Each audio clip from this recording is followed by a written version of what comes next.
Hey everyone, welcome back to the Craft Parenting podcast. Podcast about, I guess, 3 Cincinnati craft beer lovers with a parenting problem. Yeah, that's accurate. Yeah. That tracks. And as you can tell, my name is Joe. This is Caroline. Hi. And we have a guest, first-time guest on the podcast. Hi. Do you want to introduce yourself? Sure. I'm Elijah. I am a lover of Cincinnati beer and home brewer and parent and I don't know, lots of other things, I guess. Mm-hmm. Yeah. And thank you so much for trekking all the way out to the West Side. The West Side is a totally different planet.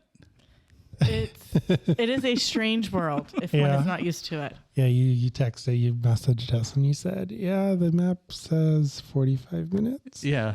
I'm going to bring snacks. I live in the heart of Westchester, so like going from Westchester to basically Indiana is, you get off the highway and it's another like 20 minutes until you get here. Yeah. Our other house was more centralized. But It was still like 20 minutes off the highway, though. it was 20 minutes off the highway. Yeah, that was, yeah. So we're here on the West Side, and as you can see, There's a button for that. What? West Side, West Side. There you go. there it is. Okayest side. I mean, Get out, sir. yeah, we like the windy roads and the fog in the morning. Yeah. The Ohio River is right there. Yeah. So yeah, we are talking about Barleywine, and we have the latest and greatest from West Side Brewing. So they re-released the 2021. Yeah. Or they found some hanging out. Unknown. And then this is the latest 2024. What year is it? I didn't know how they did it. They released it on January 1st. January 1st, yeah. All right. That's great. Okay, I'm gonna crack open a beer so we actually get to drink something. Yeah, we actually get something, yeah. Jump cuts. Whoa. Yeah. We're gonna have to do one where we just like all like raise up and then fall at the same time as one of the jump cuts. Yeah. Decision As I'm has been editing made. this at like 3 a.m. Yeah.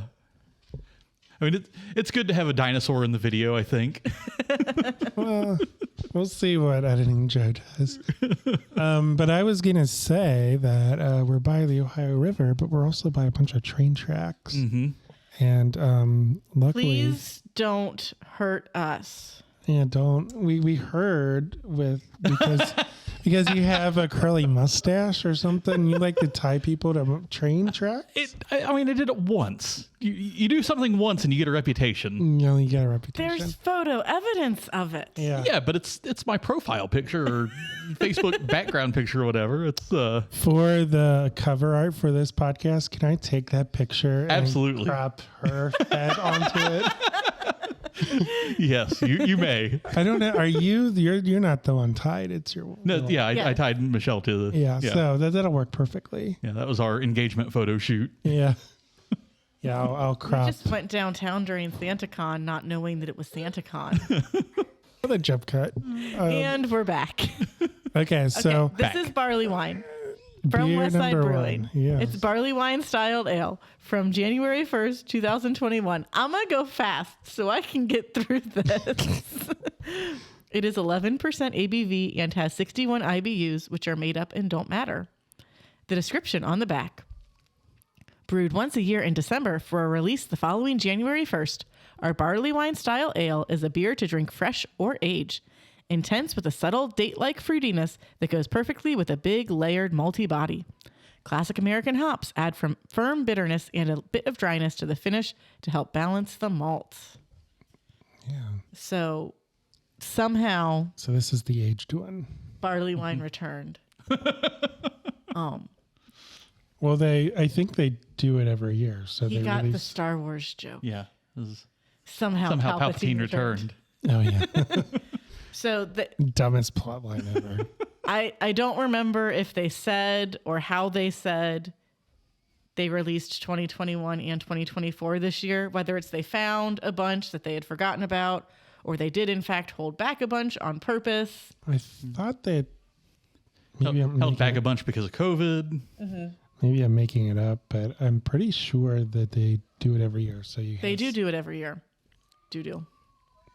No, they have two versions every year. That's what I'm saying. Yeah. So this year they just had straight. They didn't have flavored Yeah, or adjuncted. Yeah. Okay. Fancy words. I am glad that these first two are in 12-ounce cans. Yeah, it is. Because are these just as strong? Yeah.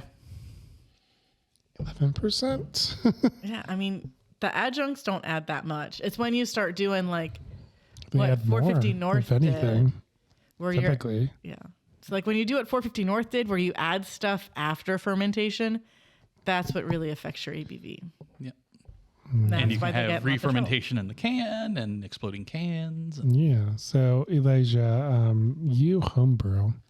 yes. So you know all the technical aspects of it. You were telling me all about. You have 2 apps. Yeah, I that have. tell you do your own recipes. Yep. Tell me about the beer that you brought, because you brought a 6-pack of your homebrew. So I brought when Michelle was pregnant with Ezra, I started a barrel project and brewed 15 gallons of a golden ale to sour 15 gallons. Oh man. That'd be 3 batches. Yeah. So it was and I had a small, a 15-gallon barrel that was originally a Corsair rye barrel that I got from Brad at Fretboard.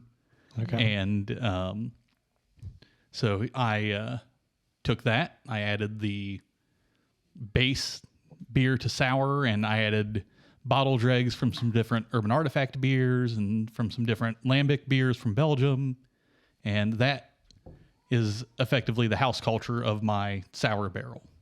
Okay. And then I've taken that and I'll take 5 gallons of sour beer out of the barrel and add 5 gallons of fresh beer back into the barrel to get inoculated and sour. And then the 5 gallons of beer that I pull out that is sour, I will fruit.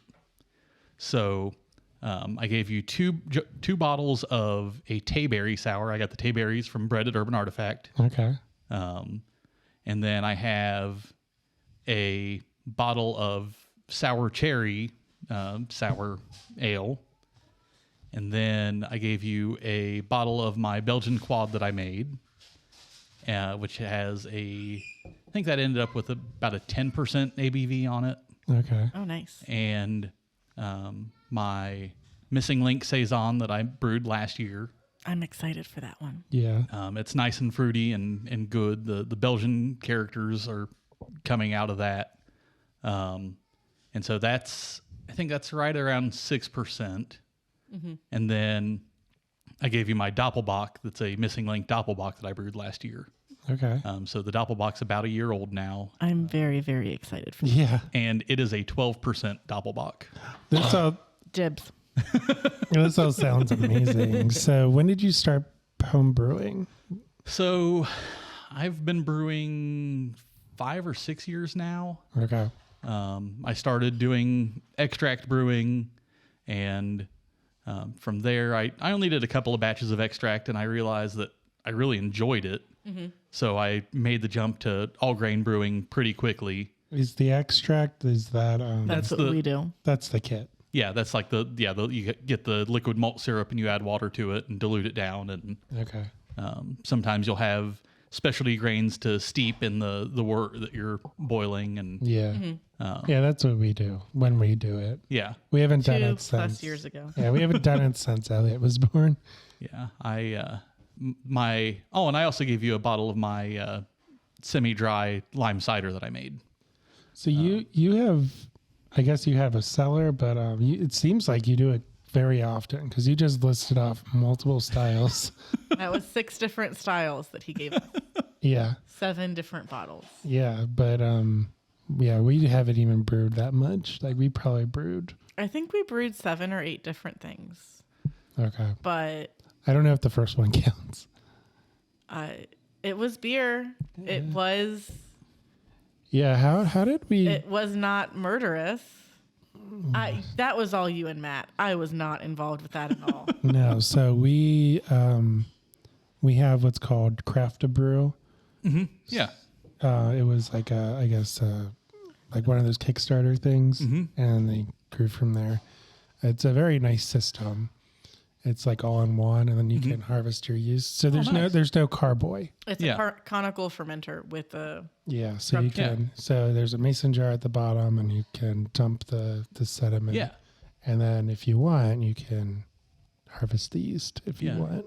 I have a similar. I have a craft to brew conical fermenter also as my main fermenter, and so I have the same sort of wide mouth mason jar for harvesting, and which was really nice when I was going down the Belgian sequence, doing quad, then triple, then double, then single. Oh, okay. So I reused the same yeast for all 4 of those. Oh, nice. So how did you learn how to do all that? Did you take classes? Or? So I started when I first decided to get, I don't know if serious about homebrewing is the right way to say it, but I mean, that's pretty serious. I mean, I read John Palmer's was it Joy of Homebrewing? Yeah. So I read through all of that, and anytime I had like questions, I'd look up. YouTube has a wealth of resources, and there are no shortage of good beer podcasts and homebrew podcasts. And then 2 years ago, I joined the Cincinnati's Bloatarian Brewing League Homebrew Club. Okay. Which now meets out at Humble Monk. Yeah. Nice. And great group and great resource if you are even casually interested in homebrewing. They will totally answer any question you have. Yeah. So they're a good group of people. Okay. Before I finish mine. Yeah. What'd you guys? Tasting notes on the beer. What'd you think of the beer? It's nice and smooth. It's definitely very malt forward, which you would expect in a barley wine. Yeah. Oh, this is an American barley wine. Right. Yes. And a fun fact, in pretty much the rest of the world, barley wine is 2 words. In America, it is a single word because the TTB says you can't call something a wine on the label if it's not a wine. Like how Americans are dumb. Miller got in trouble for Or the champagne of beers. for a hot second. Oh. That was in France, right? Belgium, but Belgium. Yeah. Okay. But yeah, so American barley wines are hoppier, and English barley wines are a little more malt forward. Okay. Because this is now 3 years old, The hops have dissipated some, and yeah, it has a little bit of bite on the Yeah. back end, but it's not. I've already done this comparison, thanks to my venture to West Side. West Side. And the gnome for the gnomes live thing, but I would be curious to revisit it and see if there's a difference between barley wine on draft or versus the can. Oh yeah. So going back to homebrewing, for me, it's always a time thing, right? Yeah.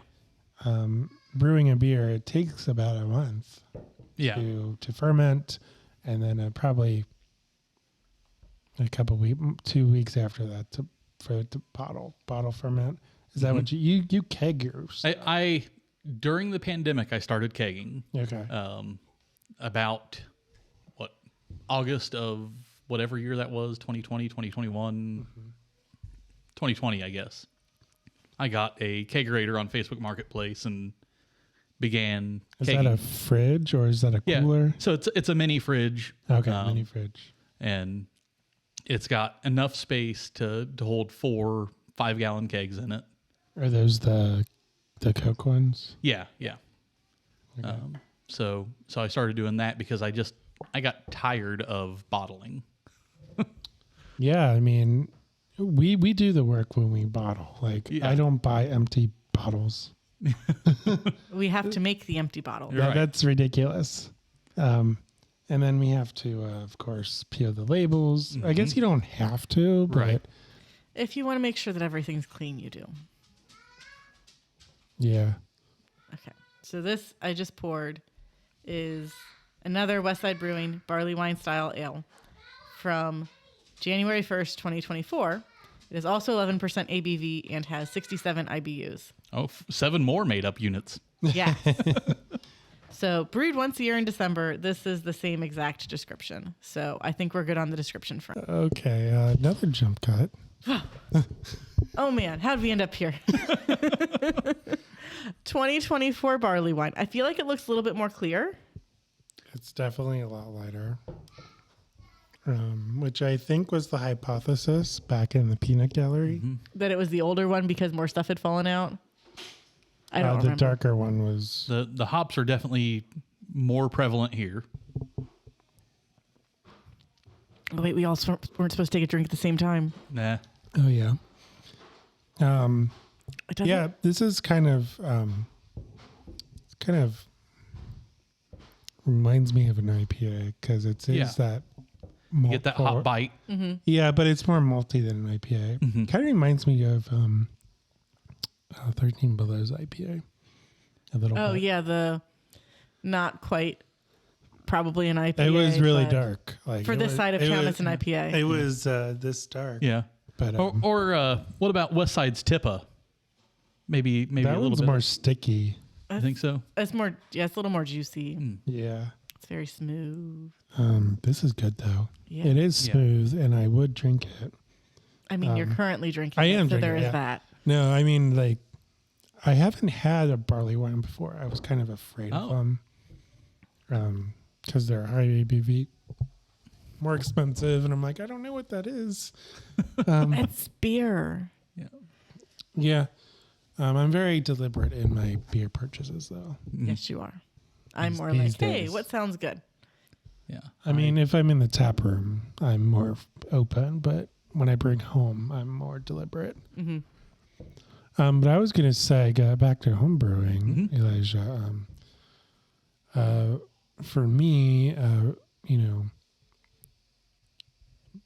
brewing a beer, it takes the time, and I don't know that I have the patience to create something and then spend all that time and then have to potentially dump it because it's bad. Well, Have you ever had to do that? I had an IPA I had to dump, but that's the only thing I've had to dump so far. Home girl, you need to go to the living room. Yeah.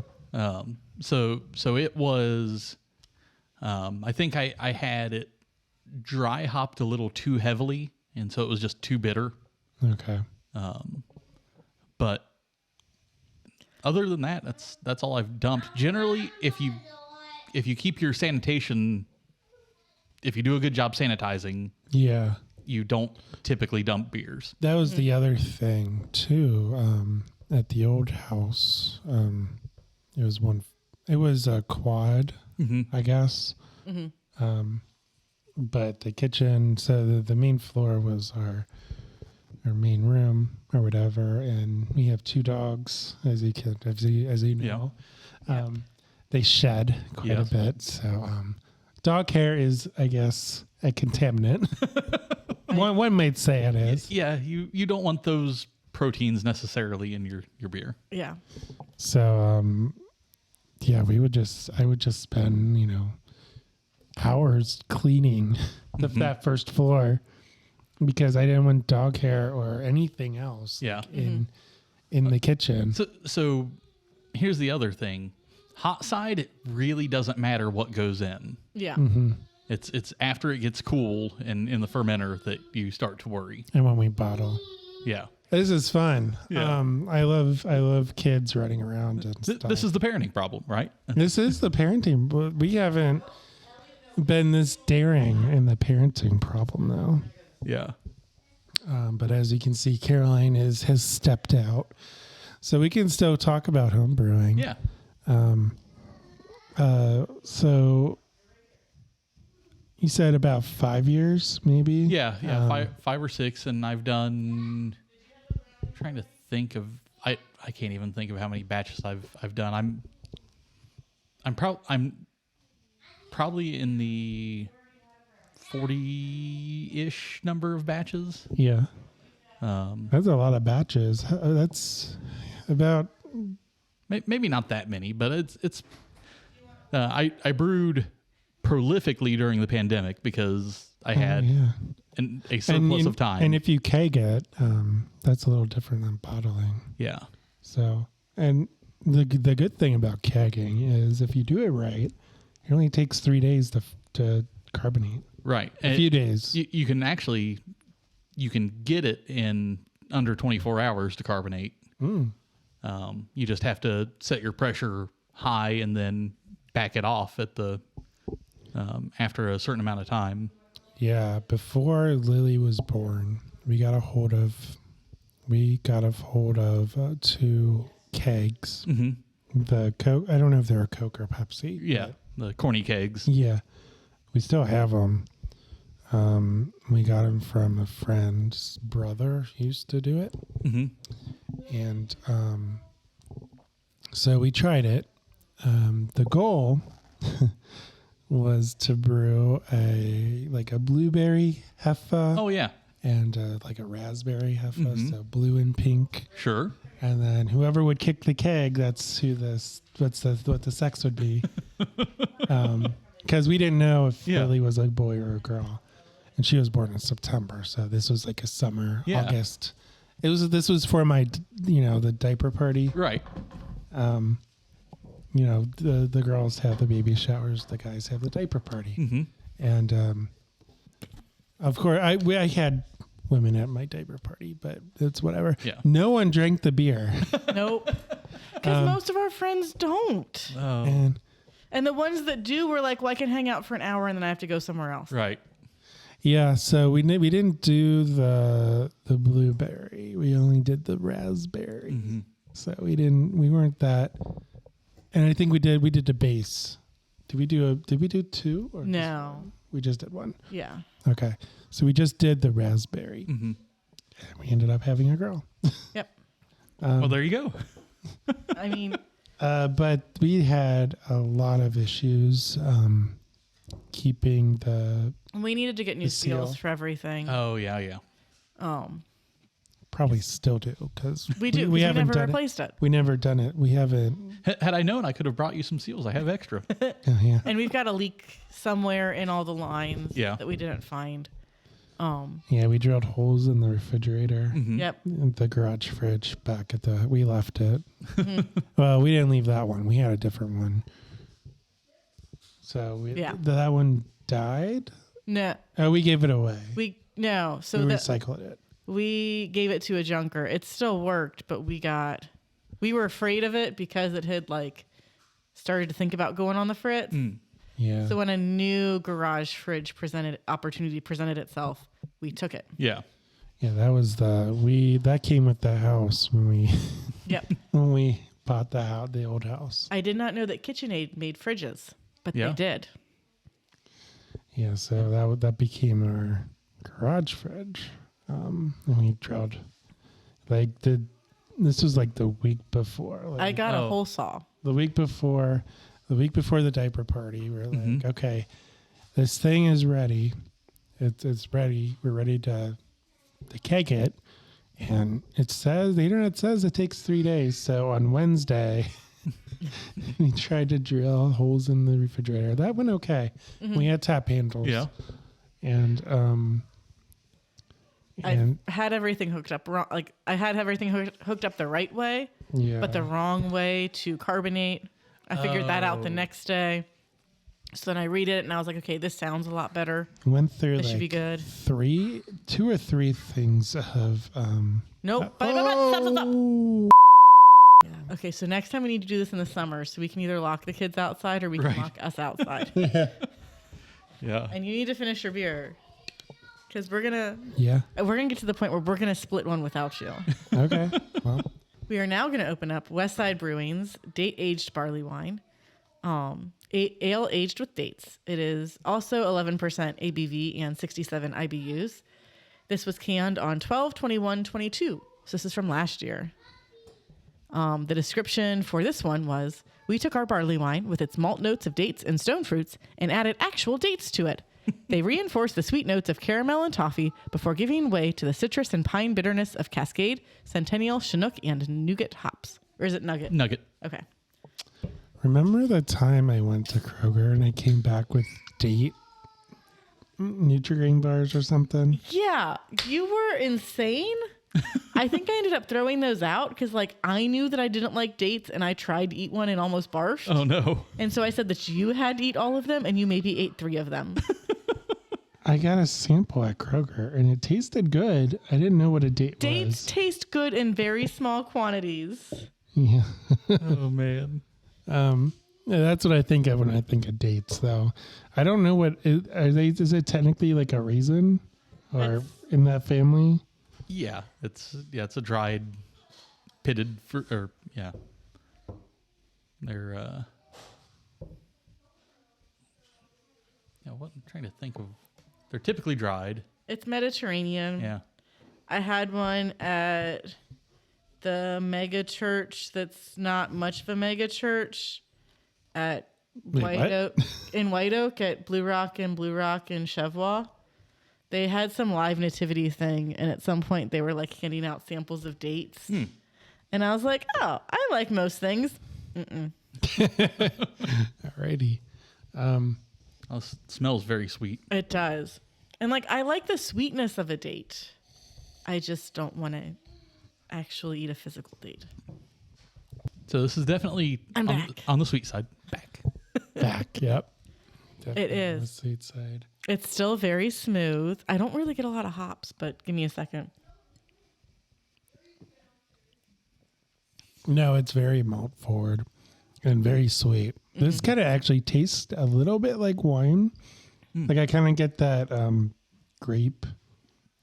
I don't know if it's grape, but it's like sweet, like juice almost. I get it if you let it coat your tongue. I get a little hot bite on the sides of my tongue.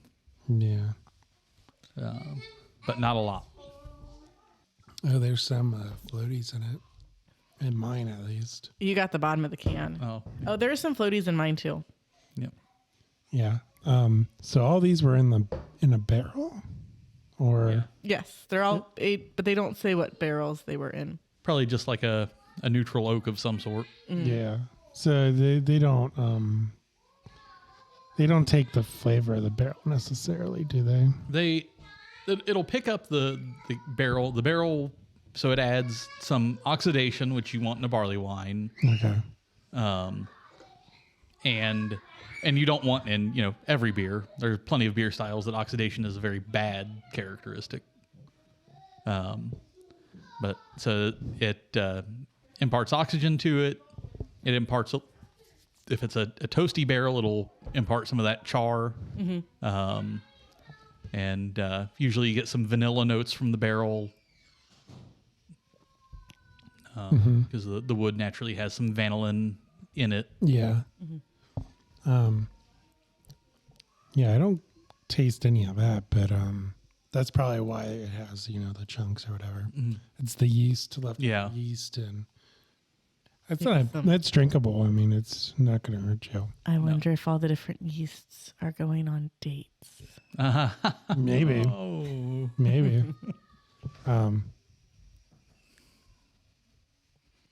Was someone yelling?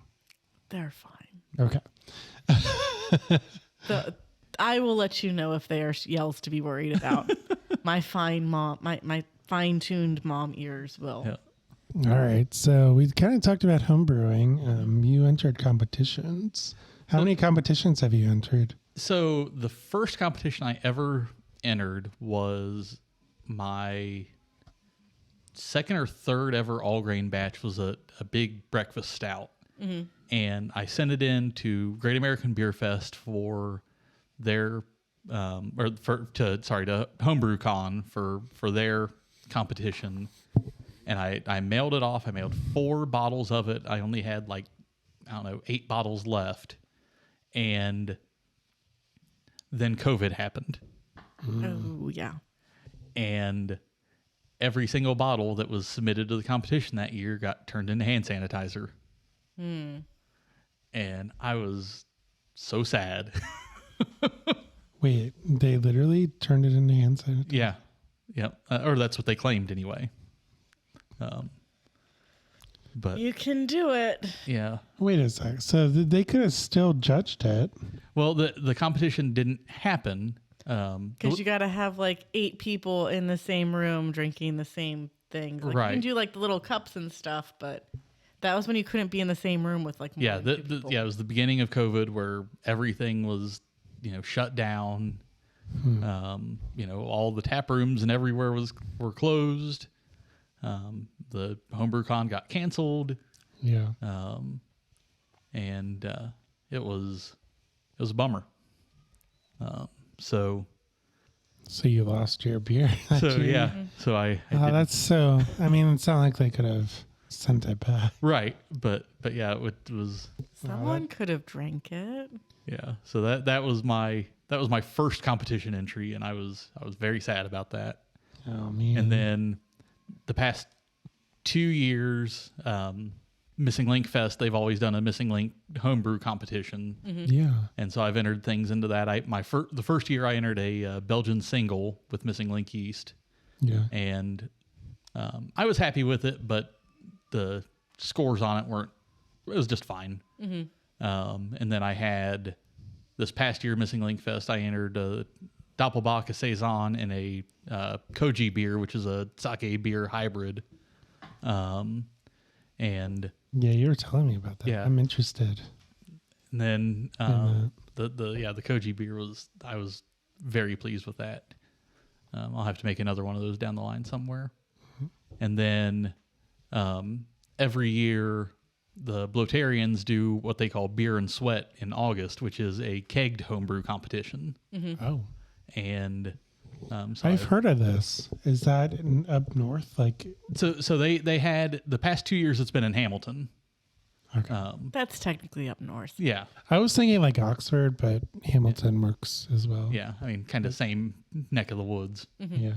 Yeah. But that was a lot of fun. There were 120 plus kegs, and after the afternoon of judging happens, then from 5 o'clock on, it's open to all the Bloatarians. Someone was telling me about it. I forget. It was probably you. Might have been me. Yeah. Yeah. But yeah, so I've entered a few competitions and not done any good. But the best part of entering your homebrew in a competition is that you get good feedback. I realize that knocking on a table while there are microphones on it is not a good idea, to emphasize a point. But it's fine. I mean, we have dinosaurs. It's not a dinosaur running through. A small child clotheslining the wire that's holding that's camera, doing all the camera data to the computer. But yeah, so you get good feedback on competitions. Yeah. So and that only makes you a better home brewer. Mm-hmm. Okay. See, I would ask for feedback on this podcast, but Truth Beer and Podsequences asked for feedback on what to do about their news episode. And they should have expected those responses. Yeah, right. They really should have. I only want a month and a half out. Give me nothing else. I only want events that are happening within 10 miles of me personally at any one time. Yeah, I'm getting a lot of sweetness in this, and it's Yeah. like This is probably my favorite so far.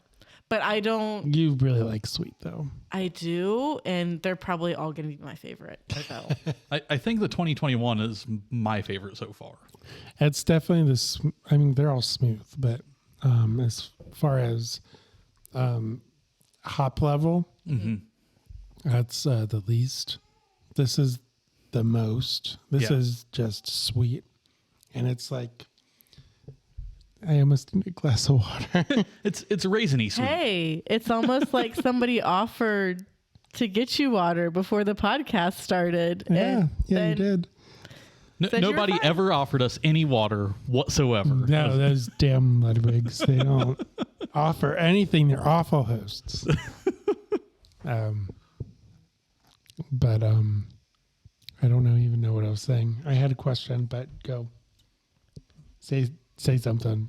Something. Barleywine. Yeah. So I did a little bit of research. I'm trying to figure out which article it is that I want to pull up. We'll do this one from Food and Wine. So yeah, I mean, the hop forward versus the malt forward difference between American and English styles will come out more as we drink into these English styles. Mm-hmm. We already said the fun fact of why it's barley wine and not barley wine. But it usually has an ABV of like 6 to 11-ish or 12. No, wait. From 8% to 12% or more, which is really good that the Ohio... Oh my goodness, what was it? They were just... ABV law change. Yeah, the ABV law change where they're like, yeah, just don't talk to us anymore. You can do whatever it is that you want to do. Yeah. But yeah, I know a lot of people get turned off because it's a wine, quote unquote, in the name, but it's just a higher proof beer. It's just aged. I think that's why it's probably called barley wine. Is that well, fair? So historically, when in the 1800s, when the English barley wine was invented, if you want to call it invented, it was a high ABV made to be roughly equivalent to a wine's ABV. Okay. And so it was supposed to be a beverage to compete with wine. Oh, okay. I mean, a lot of wines are like 13%, Yeah. 14, 15. So this is a little lower than a wine, but it's still up there. I mean, This one is 15.4. holy cow. I don't know if we'll get to that one, but we'll see. We're going to get there. Oh, we're going to get there. Okay. We're halfway there, I guess. Yeah, we're halfway there. I have a sip. You have, according to Truth, Beer, and Consequences, a sip. So just make it happen. We'll make it, I swear. Yeah. I mean, we're splitting this 3 ways, but I mean, this is pint. And we had 3 ways earlier. Yeah, we did. Hey, we had Skyline. Yeah. Homemade Skyline. Okay. I gotta fill up my freezer. It's the cold season. I got him. We have 3 additional people coming to the house, so I'm going to make 3 pounds of Skyline. It was great. It's fine. You have to tell me when we're back. You know what? I don't even know. I don't even know when we're back. We're back. Nope. Like, how could I even know if we are back? That's an editing decision. So Marco's really cool. When he does his snaps, it's like a thing. It is intense. It's intense. All right, what are we drinking? Do you want to hit the thingy and that'll be our... We took a brownie break. The kids weren't involved this time. Yeah. Knock on wood, because... man. Why did you say that? So we're still drinking West Side Brewing's. West Side. This is a toffee and vanilla barley wine, ale with toffee and vanilla added. Oh, that is a good one. It is still 11% With the brownie, ABV. because it was a caramel brownie. Yes. Yep. And it's still 67 IBUs. And the description at lightning speed is We have more dinosaurs. We added toffee and vanilla to our barley wine, creating sticky pudding in a can. The toffee melds with the date-like fruitiness of the malt, with the vanilla deepening the aroma and flavor and recreating the classic British dessert. The American hops come to provide bitterness and help clean up and lift the beer off the palate at the finish. So, Julia, in addition to doing a sip count, you need to do a child count for this episode. How many good luck jump with a sip count, and good luck with a sip count. How many jump cuts are there? The limit does not exist. So yeah, that caramel. Oh, is there a train now? There's a train. Yeah. There were dogs. There was a train. There's a dog train. Surprised there hasn't been a dinosaur train yet. Have you heard of the show Dinosaur Oh, Train? yes. Yeah. And also Dino Ranch. Yes. Oh, yeah. We've heard of that as well. That is, they took a group of small boys and said, "What do you like? Dinosaurs and trains." Yeah. Perfect. We've got a show for you. Yep. We'll figure it out. Writers figure it out. It's like crack for small children. Dinosaur train. Dinosaur train. Yeah, my parents found that. I guess it was on Amazon Prime. Yeah. Yeah, it's on Prime. The first And season. PBS. Yeah. Well, yeah, that's where it originates. I learned of it 7, 8 years ago when one of my cousins was of that age, and It does seem like they took like a Google search. yeah. Before AI was a thing, it was Like- let's ask AI what little boys like. Yeah, exactly. So, question for you, because I keep forgetting that Joe did not grow up in a household that had to constantly watch PBS because they had cable. Did you have cable growing up? We did have cable, but we watched a lot of PBS as kids also. Yeah. We watched Arthur every morning. We Like, we had a healthy dose of Sesame Street and Mr. Rogers, and I was in the pre-Barney era, so I did not grow up with Barney. oh, I did. Yeah. My we mom loved it. says, I don't know if she did it, but she says she could have put me in front of Barney and Gone to the left. grocery store, come home, and he'd still be there. We could do that with Ezra and Sesame Street, Okay. or Spidey and His Amazing Friends. Those are like his two favorite shows right now. Yeah, we don't have access to Spider-Man, but for some reason, Ghost Spider is Lily's favorite. yes. Yeah, and Elliot really likes Spider-Man. I don't have access to it, but my parents do apparently. Yeah. We don't have access to Dora either. But Red Green Show, Oh, I love the Red Green Show. he's still around, Yeah. which I did not know, but it's so cool. Because if the women don't find you handsome, they'll at least find you handy. It explains like 90% of my personality. If you have seen that show. Okay. Like, Duct tape fixes everything. All right. Yeah. Well, I mean, that's true. Yeah. That's regardless. at one point, they took two front ends of a car and stuck them together. So there were two driver's seats. Yeah. So you could drive with one engine or you could drive with the other engine. It was a feat of engineering. Okay. So speaking of kid shows and dinosaur trains and random dinosaur attacks on the podcast, you obviously have a kid. You have more than one I have kid. two Two kids. kids now. One of them is mobile. Yes. The other one is Yeah. brand new. 3 months old as of Wednesday. Yeah. So congratulations Thank on you. that. Thank you. And still made it out to the West Side. Yeah. Yeah, that's amazing. Like we were kind of worried, like Yeah. like, but you said you wanted to come, and we're very grateful to have you. I have a very gracious wife who supports me in all absurdity. Yeah. And we have a very child-friendly house. Yes. There's not much your son can add to the chaos at this point. Yeah. So I had a friend once tell me that, after you get to about 3 kids, anything beyond that does not matter. It's there is the same chaos with 3 as there is with 7. Yeah.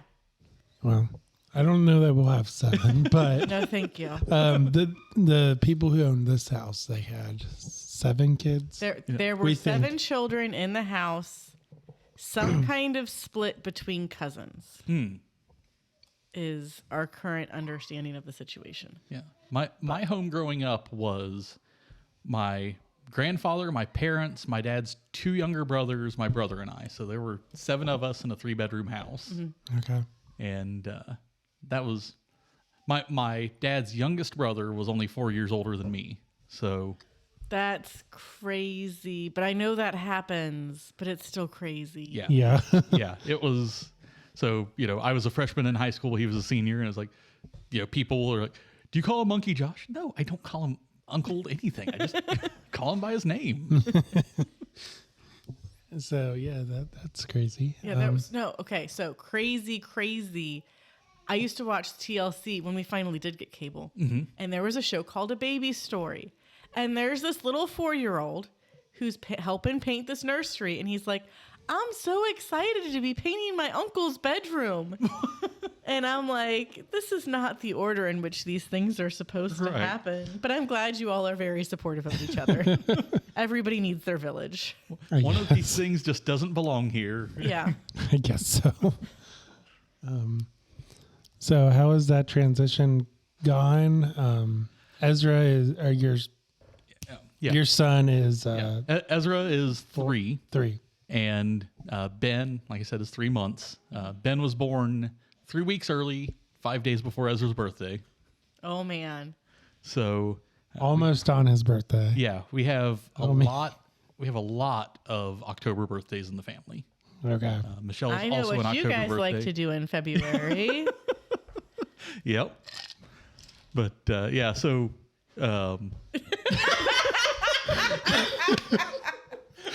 Where is the lie, Joseph?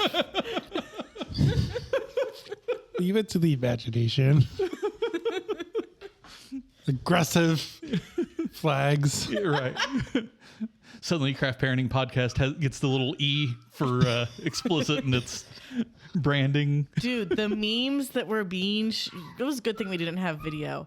The memes that were being shown to each other during the recording of the 100th episode are seared into my brain forever. Oh, man.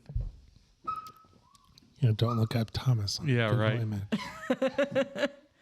The transition to 2 kids over 1 it's been interesting. It's been fun mostly. Ezra loves being a big brother. Mm-hmm. Okay, that's good. Yeah, Lily was 18 months when Elliot was born. So a little bit closer together. Yeah. Yeah, so That's the difference between me and my brother is 18 months. So. okay.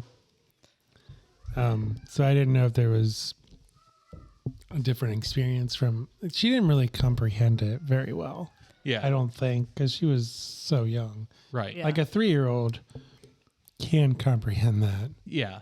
Well, and more. Ezra, the whole time, or half the time Michelle was pregnant, said that he wanted to name his baby brother Noses, like Moses, but with an N. That's not bad. And sometimes he still says that we took home Ben, his brother Ben, and we left Noses at the hospital. Oh no! Oh no! And we have to say no. You only had one baby brother. You did not have. He was not brothers. switched at the hospital. I pulled a Dwight. Right. We made sure we marked him so no one else would be able to switch him out without us knowing. Yeah. There was not an abandoned baby. Yeah. Yeah. Lily was not able to communicate those thoughts yet, so that was good. Yeah. So yeah, you hear about jealousy and emotions like that, with as kids Ezra's age. Yeah. That's a typical age, like 3 years apart, 2 years apart. Right. But yeah, he hasn't really had much jealousy. There's been the occasion of, can you set him down and do X, Y, or Z for me? Yeah. It's like, no, we really can't. Yeah. Lily she's a good big sister. Yeah. But Elliot has been here most of her life. Right. So she doesn't really know anything besides, Sure. him. Yeah, I said that was the nice thing of she doesn't have enough. Well, at this point, she probably doesn't have any permanent memories of being an only child. So Right. none of that stuff to fall back to. But so what we do now, because it's a lot easier to do now, is we swap off who has what kid. Mm-hmm. So I put Elliot to bed last night, so Joe will put Elliot to bed tonight, and then I'll put Lily to bed. Oh, hi, Lily. We try to swap off who does activities. We try to swap off who spends the most time with what kid. But like, especially that first year, I was very Elliot heavy, and he was very Lily heavy. And sometimes Lily would be like, well, I want to do this with mommy. And it's like, well, mommy would love to do that with you right now, but I have to do something with baby brother that daddy can't do right now. Right. Yeah. And like, so Ezra was born during COVID, and yeah, Ellie was too. And Michelle was still working. So when she went back to work, it was me. I was still working from home the whole time, and I'm still working from home 4 days out of the week. So it was me at home with Ezra, like for a lot of his young, early years, and he has really latched on to me.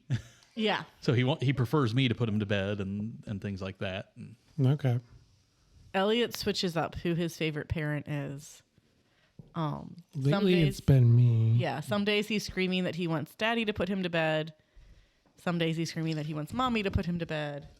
Lily's better about going with the flow as far as whoever it is. But we don't even lay in her bed anymore. Yeah. No. Well, because she asked me to stop, and I was like, okay, I'll go sit in your chair then. But then there's still like we went on a walk today. Yeah. And Elliot wants up, but only with me. And Lily wants to hold a hand, but only my hand. So Joe's over here sipping his coffee like, I mean, I'm willing to take one of them. And they're both like, no. Yeah, we were very strategic. Yeah. Because lately they've been going to bed at like 3:30 and they've been sleeping until like 5:30. So we knew you guys were coming over. Yeah. We are holding on to those naps as long as we can. They both nap. Ezra, when he naps, he's up until midnight. But we've started trying to implement times of rest where he just goes to his room and he plays with toys in his room for an hour. And that gives us time to do things that we need that we can't have, a little boy running around all the time. And yeah, the little boys, Elliot is very daring compared to Lily. Like he jumps off stuff. Yeah. And that was kind of my hesitancy when we got this house. We have this entryway. Yeah. The first thing I thought of when we walked in, I'm like, we're gonna find him on that landing right there. Just on the outside of. Oh, I'm waiting for when they're bigger and I find one of them waving to me from that window when I come home. That's what I'm waiting for. Yeah. Like how. This is like a very common thing. It's for like mid 2000s, early 2000s. Yeah. It's not my favorite part about the house. But the next level of house for us, options were limited due to housing market, and we would like to stay on the west side. Yeah. Yeah, I mean, it's a good house. I mean, this is our forever house. Yeah. We'll be here for the next 30 years. Yeah, but that isn't my favorite part. No. About it. I like the openness. Close it off and call it a playroom. Yeah. I would. I like the openness, but. Oh, geez. Okay, it's fine. Oh. No. It's thinking about it. It's a very full can. So we're going for it. You either need to get another glass or chug that. All right. So we're going for it then. I told you that at the beginning. Why are you surprised about Rules this? of engagement. Have you not met your wife? I am a completionist. This gonna happen.